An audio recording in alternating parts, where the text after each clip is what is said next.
سے اتنی خوبصورت پینٹنگ ہے کہ میں تمہیں کیا بتاؤں۔ مجھے تو لگتا ہے آج آج کل اچھا خاصا بندہ ہے اور یہ بہت مشہور بھی ہو جائے گا۔ کیسے؟ یہ اتنے دن میں جو گھر سے غائب رہتا ہے نا، تو یقیناً اپنی تصویروں کی نمائش کے سلسلے میں کہیں جاتا ہوگا۔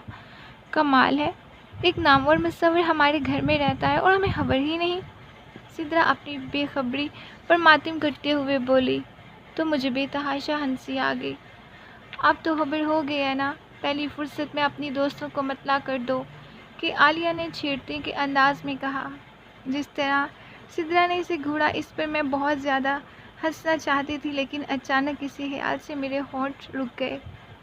پھر میں جیسے آغا کے سامنے ہارنا منظور نہیں کرتی تھی، باہوشی ہار گئی، اور ابھی اس کے اس اصل شخصیت تک رسائی حاصل کرنے کی سوچ ہی رہی تھی کہ اس نے تایا جی کے سامنے مجھ سے شادی کی خواہش کا اظہار کر دیا۔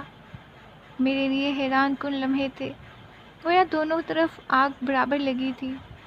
بہرحال پہلے تایا جی نے پس پشت سے کام لیا، کیونکہ ان کے خیال میں وہ کسی طرح بھی میرے قابل نہیں تھا، اور انہیں یہ خدشہ بھی تھا کہ میرے ابو انکار کر دیں گے، اور واقعی ابو نے انکار کر دیا تھا۔ کیونکہ گھر کا معاملہ تھا، اس لیے ابو زیادہ دیر تک اپنے انکار میں قائم نہیں رہ سکے۔ پھر دادا ابو نے بھی سمجھایا۔ یوں ابو نے حامی بھرتے ہی گھر میں شادی کا ہنگامہ جاگ اٹھا، اور ٹھیک 15 دن بعد وہ مجھے اپنے بازو کا سہارا دے کر اس کمرے میں لے آیا جہاں ایک دن میں چوری چھپے داخل ہوئی تھی۔ سنو، میرے چہرے سے زرتاج آنچل ہٹاتے ہوئے وہ کہنے لگا، تمہیں یاد ہوگا ایک دن میں نے تمہیں کہا تھا اگر میرا بس چلے تو میں پوری دنیا کی ہنسنے پر پابندی لگا دوں۔ میں نے فوراً ذرا سی پلکیں اٹھا کر اسے دیکھنے لگی تو وہ کہنے لگا، پوری دنیا پر میرا بس نہیں چل سکتا، لیکن تم پر تو چل سکتا ہے، اور تم اچھی طرح بات سمجھ لو کہ مجھے ہنستے کھلکھلاتے چہرے زہر لگتے ہیں، اور خاص طور پہ تم مجھے اپنی ہنسی کی وجہ سے زہر لگتی ہو۔ آغا، میں فقط اس قدر کہہ سکی۔ اول شب کے اولین لمحوں میں اس کے لہجے میں، اس کے انداز میں، ایسی باتوں میں میرے جذبوں کی کھلتی کلیوں کو جس بے دردی سے مسح ڈالا تھا، اس سے میرے حلق میں گولا سا اٹک گیا اور آنکھیں نمکین پانی سے جمع ہو گئیں۔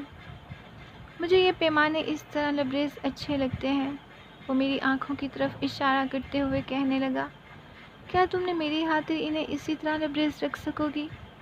ہاں، میں نے اپنی پلکیں ساکت کر لیں اور ذرا سی تنبش سے پیمانے چھلک پڑے۔ سچ وہ بچوں کی طرح خوش ہوا۔ آزما کر دیکھو۔ اچھا، اگر تم اس آزمائش میں پوری اتری تو وہ سوچ سمجھ کے انداز میں مجھ سے بولا۔ سب کچھ کہتے کہتے رک گیا، پھر اٹھ کر سامنے جا کر کھڑا ہو گیا۔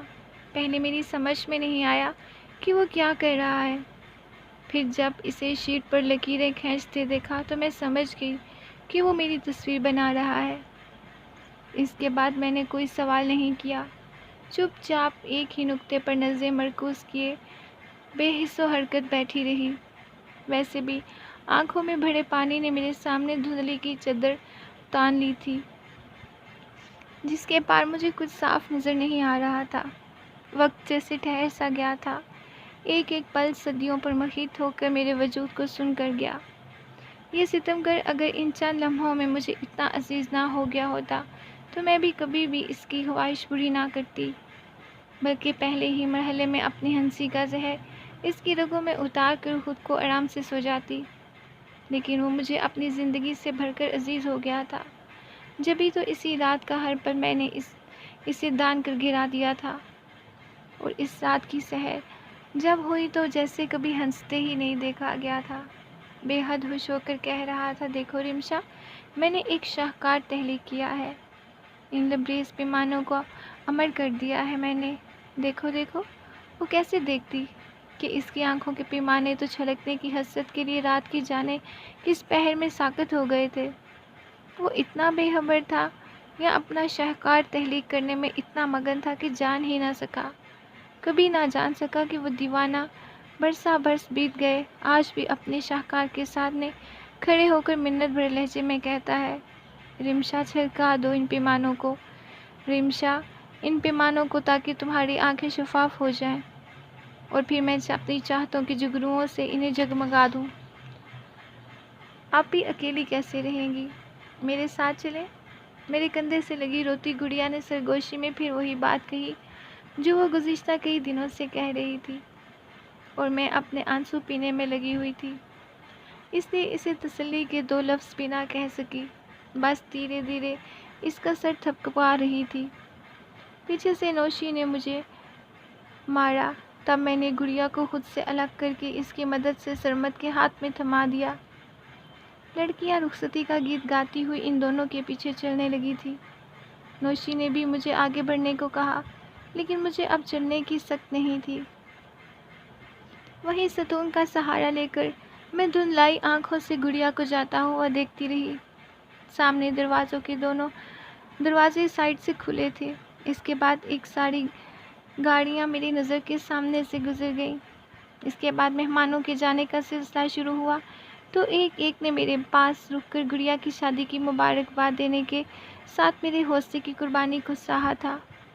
کچھ دیر میں سارا گھر خالی ہو گیا تو ایک دم سے خاموشی چھا گئی۔ میں نے جلدی سے جا کر دروازہ بند کیا، پھر پھیلاوا سمیٹنے کا سوچ رہی تھی کہ نوشیاں سیڑھیاں پھلانگتی ہوئی آ گئی۔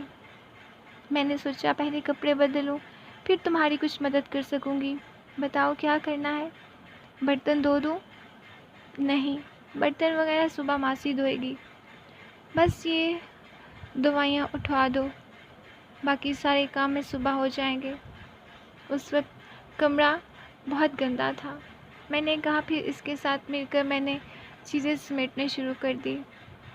اس کام سے فارغ ہو کر نوشی نے مجھے کسی کام کا پوچھا تو میں نے منع کرنے کے ساتھ ساتھ اس کا شکریہ ادا بھی کر دیا۔ چلو اب سو جاؤ، بہت تھک گئی ہو تم، اور ہاں اکیلے میں اگر ڈر لگے تو اوپر آ جانا۔ نوشی نے ہاتھ جھاڑتے ہوئے کہا تو مجھے ہنسی آ گئی۔ اچھی بات ہے، چائے پیو گی؟ نہیں بھائی، اور تم بھی مت پینا ورنہ جاگتی رہو گی۔ جاؤ سو جاؤ، مجھے بھی نیند آ رہی ہے۔ شکر ہے صبح چھٹی ہو ورنہ مشکل ہو جاتی۔ اوکے شبہ ہے۔ وہ مجھے کمرے کی طرف دھکیل کے سیڑھیاں چڑھ گئی تو میں نے رک کر برآمدے کی لائٹ آف کی، پھر کمرے میں آئی تھی۔ گزشتہ کئی دنوں میں گم چکر بنی ہوئی تھی۔ اب جب سونے کے لیے لیٹی تو جوڑ جوڑ دکھ رہا تھا۔ اس پر ایک دم اکیلے ہو جانے کا خیال میری نیند اڑا رہا تھا، حالانکہ میرے اندر کبھی کوئی ڈر اور خوف نہیں تھا۔ اس کے برعکس گڑیا کی شادی کر کے میں اطمینان سے تھی اور بہت خوش کہ یہ آخری ذمہ داری بھی احسن طریقے سے ادا ہو گئی تھی۔ پھر بھی اکیلے پن کا احساس تو ہوتا ہی ہے۔ کل تک گڑیا اس کمرے میں میرے پلنگ کے ساتھ پلنگ ملا کر سوتی تھی۔ آج صبح مہمانوں کے لیے جگہ بنانے کی خاطر نوشی نے اس پلنگ سے ہی کمرے سے نکال دیا، جس سے کمرہ کھلا لگنے لگا۔ لیکن میں شاید اس کی عادی نہیں تھی، اس لیے مجھے گھبراہٹ ہونے لگی۔ دل چاہا اسی وقت گڑیا کا پلنگ گھسیٹ کر اندر لے آؤں، اور میں اٹھ کر بیٹھ گئی۔ پھر خیال آیا کہ یہ کام اکیلی تو نہیں کر سکتی۔ کچھ مایوس سی ہو کر میں نے دوبارہ تکیے پر سر رکھا اور سماعتوں میں گھنٹیاں بجنے لگیں۔ اور جب تم اکیلی ہو جاؤ تو مجھے بلا لینا۔ کون؟ میرا دل زور زور سے دھڑکنے لگا۔ سینے پر ہاتھ رکھ کر میں نے ادھر ادھر دیکھا، کوئی نہیں تھا، لیکن آواز ابھی بھی آ رہی تھی۔ اف نہیں، اتنے برس بیت گئے اور میرے بلانے کا منتظر تو نہیں ہوگا۔ میں نے کروٹ بدل کر آنکھیں زور سے بند کر لیں۔ میں کوئی وعدہ نہیں کرتا اور نہ یہ یقین سے کہہ رہا ہوں کہ تمہارے بلانے پر ضرور آؤں گا، لیکن آ بھی سکتا ہوں۔ ایک آس کے سہارے چھوڑ کر وہ مجھ سے رخصت ہوا تھا جب ہی، تو اس تمام عرصے میں کبھی سال و شمار سال ہی گنے ہی نہیں، لیکن میں اسے بھولی بھی نہیں تھی۔ گو کہ وہ ہر پل میرے ساتھ نہیں ہوتا تھا، لیکن اکثر یاد آتا تھا، شاید اس لیے کہ ہر پل میں ہر روز اس کے راستوں سے گزرتی تھی، جن پر کبھی وہ میرے ساتھ ساتھ چلتا تھا، اور آفس بھی وہی تھا، پھر کیسے نہ یاد آتا۔ البتہ اسے بلانے کا میں نے کبھی سوچا تھا، کیونکہ اس نے آنے کا یقین نہیں دلایا تھا، نہ کوئی وعدہ کیا تھا۔ اگر کرتا بھی تو اتنے برس پر بعد کہاں اسے یاد رہتا۔ میری طرح وہ بھی خاصا حقیقت پسند تھا، شاید زندگی کی تلخیوں نے ہمیں کچھ زیادہ ہی حقیقت پسند بنا دیا تھا۔ ہماری آنکھیں خواب افورڈ نہیں کر سکتی تھی، اور اب تو میں خواب سے جانے کی عمر سے آگے نکل آئی۔ جب ہی میں اس کی آنکھیں زور سے بند کر لی تھی اور آوازوں کا راستہ روکنے کے لیے کانوں پر انگلیاں رکھ لیں، لیکن ذہن کا کیا کرتی، جس کے دریچے کھلتے ہی جا رہے تھے۔ مجھے لگتا ہے میں تمہیں پسند کرنے لگا ہوں۔ پورے 1 سال بعد اس کے اعتراف پر میں بجائے خوش ہونے کے افسردہ ہو کر گھر آ کر بولی تھی، اس سے آگے اور کچھ مت کہنا، کہیں میں خود غرض نہ ہو جاؤں۔ کیا مطلب؟ وہ حیران ہوا تھا۔ میں اپنے بارے میں سوچنے لگی، تو ان کا کیا ہوگا جن کی میں پہلے ماں اور پھر باپ بن گئی؟ نہیں عاطف، مجھے میرے مقصد سے نہیں ہٹانا، بہت گناہ گار ہوں گی میں۔ کس کی بات کر رہی ہو؟ اس نے کچھ ٹھٹک کر پوچھا۔ اپنے چھوٹے بہن بھائی کی۔ پتہ ہے جب اماں کا انتقال ہوا، اس وقت میں 12 سال کی تھی۔ اتنی سی عمر میں مونا، فؤاد اور گڑیا کی ماں بن گئی۔ ابھی ابا کا بھی اسی طرح خیال رکھتی ہوں جیسے ماں رکھتی ہے۔ گھر کے کام کاج، اسکول جانا، یوں لگتا تھا جیسے اماں کی روح میرے اندر آ گئی ہو۔ جب ہی تو سارے کام میں خود کرتی ہوں۔ ساتھ ساتھ چلتے رہے اور باتیں کرتے رہے۔ میں پہلی بار اپنی زندگی کے سب اوراق اس کے سامنے کھول کے بیٹھی تھی۔ دیکھتے ہی دیکھتے مونا میرے برابر آ گئی، فؤاد اور گڑیا بھی مڈل کلاس میں آ گئے، تو میرا بوجھ ہلکا ہو گیا۔ اور اب ابا بھی شاید اس انتظار میں تھے۔ انہوں نے فوراً ایک جگہ میری منگنی طے کر دی، کیونکہ آگے 2 بیٹیاں اور بھی تھیں۔ اس لیے وہ جلدی سے جلد میرے اور پھر مونا کے فرض سے سبکدوش ہونا چاہتے تھے، لیکن خدا کو شاید یہ منظور نہیں تھا۔ جب ہی وہ میری ذمہ داری سے تو کیا نکلتے، الٹا سب کی ذمہ داریاں مجھ پر ڈال گئے۔ پتہ نہیں انہیں کیا ہوا تھا، ایک رات مجھے سوتے سے اٹھا کر کہنے لگے، جس طرح تو نے چھوٹوں کو ماں کی کمی محسوس ہونے نہیں دی، اسی طرح میری کمی بھی تم نے کبھی کم نہیں کی۔ مجھے لگا جیسے میں نے کوئی خواب دیکھا یا سنا ہے، لیکن جب صبح اٹھی تو ابا تھے ہی نہیں۔ میرے چیخ چیخ کر پکارنے پر بھی انہوں نے آنکھیں نہیں کھولی۔ شاید میں حواس کھو بیٹھی تھی، لیکن ابا جو ذمہ داریاں مجھ پر ڈال کر گئے تھے، انہوں نے صرف مجھے اپنے سے بیگانہ کیا، اور سب تو اسی طرح چلتے لگے جیسے اماں کے ایک بات۔ اور وہ تمہاری نسبت طے ہوئی ہے نا؟ یہ بات پوچھتے ہی وہ مجھے کچھ متوسط نظر سے دیکھنے لگا۔ وہاں میں نے مونا کی شادی کر دی، میں نے بتایا تو وہ گہری سانس کھینچ کر بولا تھا، اچھا کیا؟ بہت اچھا کیا۔ ہاں، اور اب فؤاد اور گڑیا ہے، دعا کرو میں ان کے ساتھ بھی اچھا کر سکوں۔ فکر نہیں کرو، سب اچھا ہوگا۔ یہ بتاؤ میں تمہارے لیے کیا کر سکتا ہوں؟ اس نے بڑے خلوص سے پوچھا تھا۔ کچھ نہیں، انتظار کرنے کو بھی نہیں کہو گی، کیونکہ فؤاد ابھی میٹرک میں ہے، اور جب تک وہ اپنے پیروں پر کھڑا نہیں ہو جاتا میں گڑیا کی شادی نہیں کر سکتی۔ تب تک میں اپنے بارے میں سوچوں گی بھی نہیں۔ میں نے صاف گوئی سے اس کو بول دیا، تو وہ سوچنے کے انداز میں سر ہلاتے ہوئے بولا، اس میں تو میں بہت سال لگ جائیں گے، فؤاد کو گریجویشن کرنے میں ہی 4 سال کے بعد، اس لیے میں نے تمہیں انتظار کرنے کو نہیں کہا۔ میں نے اسے حساب لگاتے دیکھا تو ٹوک دیا، اس کے باوجود میں اپنے الفاظ واپس نہیں لوں گا، یعنی میں تمہیں پسند کرتا ہوں، بلکہ اس سے بھی زیادہ محبت کرتا ہوں، اور اس محبت کے ناطے اگر میں یہ کہوں کہ فؤاد اور گڑیا کے لیے ہم دونوں مل کر بھی نہیں، میں فوراً منع کرنے پر وہ خاموشی سے دیکھنے کے بعد بولا، تمہیں شاید میری محبت پر بھروسہ نہیں ہے، یہ بات نہیں کرو، حالانکہ تم آج اعتراف کر رہے ہو جبکہ میں بہت پہلے جان گئی تھی، اور بھروسہ نہ ہوتا تو میں تمہارے ساتھ یہاں آتی۔ پھر کیوں منع کر رہی ہو؟ اس لیے کہ میں محبت کو کسی آزمائش میں نہیں ڈال سکتی۔ یہ 2-4 دن یا 6 سال مہینے کی بات نہیں، ابھی تو خود کہہ رہے تھے بہت سال لگیں گے، اور شادی کے بعد اتنے سال تمہیں بہت کٹھن لگیں گے۔ لیکن بعد میں شاید اسے بھی احساس ہو گیا تھا، جب ہی اس نے بھی کبھی اس موضوع کو نہیں چھیڑا۔ البتہ وقتاً فوقتاً مجھ سے فؤاد اور گڑیا کے بارے میں پوچھتا رہتا تھا، یہ کہ میرے ساتھ کوئی مسئلہ تو نہیں۔ پھر گھما پھرا کر یہ بھی ضرور کہتا تھا کہ کسی بھی چیز کی ضرورت ہو تو بلا جھجک کہہ سکتی ہو۔ مجھے بھی یقین تھا کہ خدا نہ خواستہ کبھی کوئی ایسی ضرورت ہوئی تو میں صرف اسی سے رجوع کروں گی، لیکن اس کی نوبت ہی نہیں آئی، کیونکہ اس نے ایک دم سے نہ صرف باہر جانے کا سوچ لیا بلکہ اس کے لیے کوششیں بھی شروع کر دی تھی۔ اور مجھے اس نے اس وقت بتایا جب وہ ایک کمپنی کے ساتھ ایگریمنٹ کر کے ویزا حاصل کر چکا تھا۔ میں 2 سال کے ایگریمنٹ پر کویت جا رہا ہوں اور ہو سکتا ہے یہ پوری مدت ہونے کے بعد وہاں سے امریکہ نکل جاؤں۔ میں اچانک گمسم سی ہو گئی، حالانکہ میں نے کوئی جواب نہیں دیا، لیکن بہت سے خواب سجائے بھی تھے۔ کیوں جا رہے ہو؟ کتنی دیر بعد واپس آؤ گے؟ تمہاری محبت سے آزاد ہونے کے لیے، جو کہ یہاں رہ کر ممکن نہیں۔ تم اپنی ذمہ داریاں نبھاؤ، میں اپنی زندگی جیوں گا۔ اس نے کہا تو میں بامشکل ٹوٹے ہوئے لہجے سے بولی، ہاں تمہیں اس کا حق ہے، بہت کٹھور ہو تم، پھر بھی کہوں گا کہ جب تم اکیلی ہو جاؤ تو مجھے بلا لینا، لیکن میں نے اپنے آنے کا یقین نہیں دوں گا، نہ کوئی وعدہ کرتا ہوں۔ پھر بلانے کو کیوں کہہ رہے ہو؟ میرا شاکی ہونا فطرتی تھا، آ بھی سکتا ہوں۔ وہ مسکرایا تھا، اگر تمہاری محبت سے آزاد ہونے میں ناکام ہو گیا تب؟ مجھے کیسے پتا چلے گا کہ تم کامیاب ہوئے کہ ناکام؟ میں نے یوں ہی پوچھا تھا، میرے آنے یا نہ آنے سے۔ وہ بڑے آرام سے بولا تھا، میرا آنا اس بات کا ثبوت ہوگا کہ میں تمہیں بلانے میں ناکام ہو گیا ہوں، اور آنے کی صورت میں سمجھ لینا کہ نہیں۔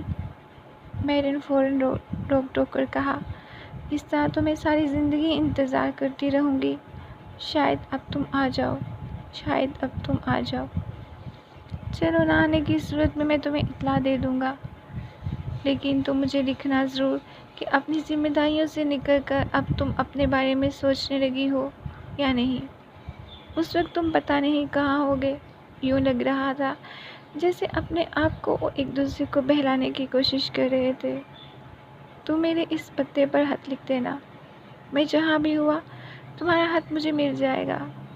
اچھی بات ہے، اگر اس دوران میری زندگی میں کوئی اور نہ آیا تو میں تمہیں خط ضرور لکھوں گی۔ میں نے اس کی بات واپس لوٹائی اور پھر وہ چلا گیا۔ تو مہینوں میرا کسی کام میں دل نہیں لگا۔ میں راستہ چلتے ہوئے رک سی جاتی، آفس میں گھنٹوں اسی ٹیبل کو دیکھا کرتی۔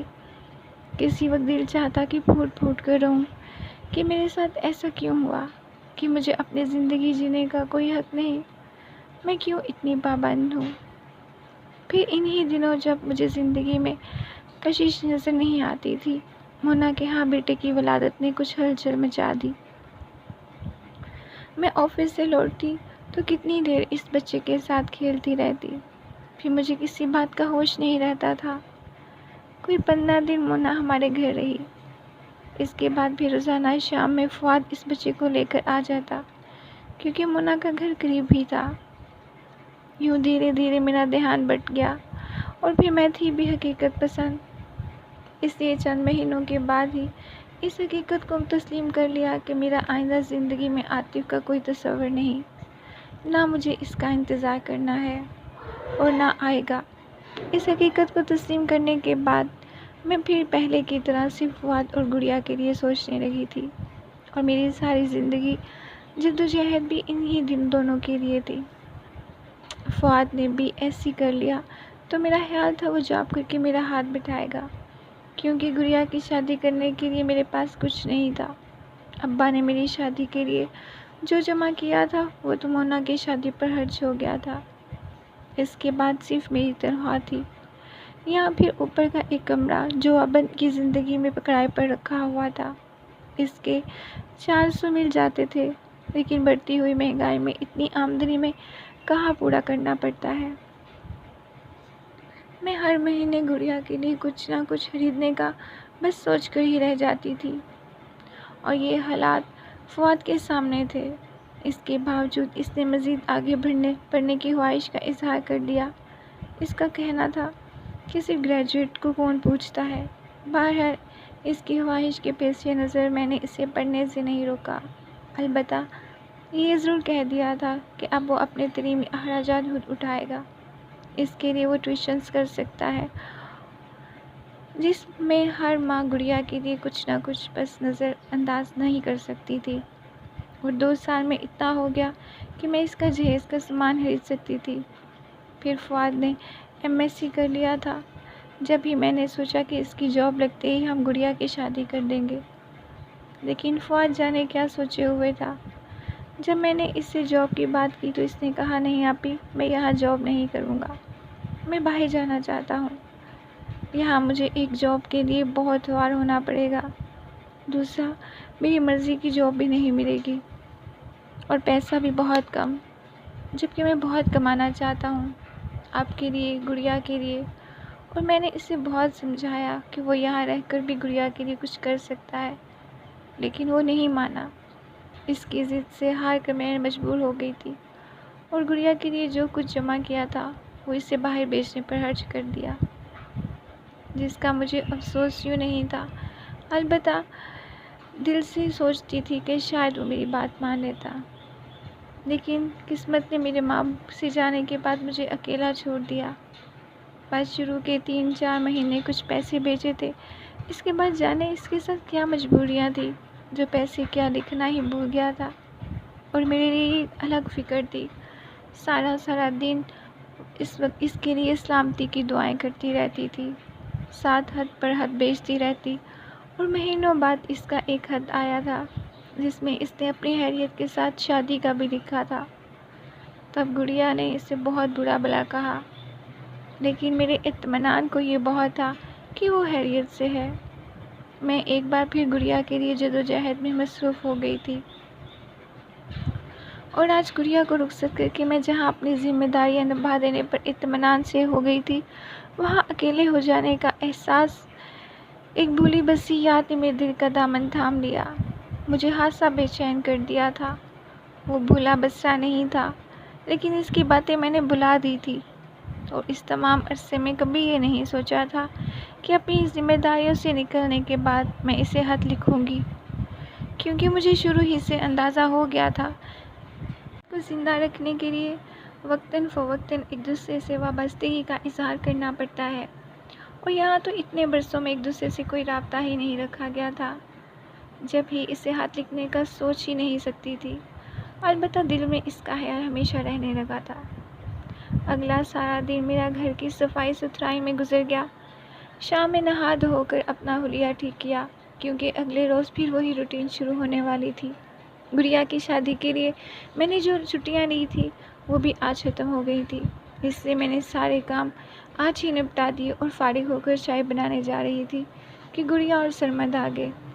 سارا دن یہ لڑکی آپ کے لیے پریشان رہی ہے، گھر میں اتنے مہمان تھے ورنہ میں صبح ہی اسے لے آتا، سرمد نے کہا، تو میں نے دھیرج سے گڑیا کو ٹوکا، میرے لیے پریشان ہونے کی تمہیں کیا ضرورت ہے؟ دیکھو میں کتنے سکون سے ہوں، مجھے آپ کے اکیلے ہونے کا خیال آ رہا تھا۔